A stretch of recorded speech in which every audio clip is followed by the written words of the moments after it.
சொல்றேன். ஆனா அதையே பிசினஸா மாத்திட்டீங்கன்னா, அதாவது இன்னொருத்தர் வறுமையில இருக்கக்கூடியதை உங்களுடைய மிகப்பெரிய ஒரு உங்களுடைய ரீச்சபிலிட்டிக்காகவும் உங்களுக்கான வாழ்க்கைக்காகவும் மாத்திட்டீங்கன்னா ரொம்ப கஷ்டம். அது ரொம்ப பெரிய தவறானதா இருக்கும். நான் அந்த மாதிரி நிறைய அனுபவிச்சிருக்கேன். இப்ப நான் ஒரு இன்ஃப்ளூயன்சர் கூப்பிட்டு கேட்டாரு, நாங்க ஏதாவது பண்ணணும்னாரு. நாங்க வந்து தமிழ்நாட்டுல ஒரு 480 வில்லேஜ தத்தெடுத்து வச்சிருக்கோம். ஒரு 140 ட்ரைபல் வில்லேஜ தத்தெடுத்து வச்சிருக்கோம்.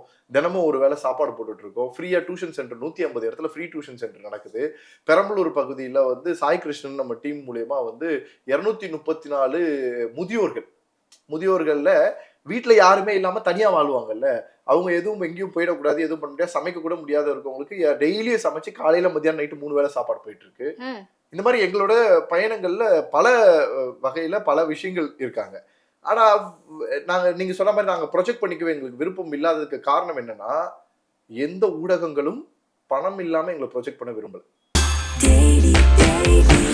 Taste the Daily.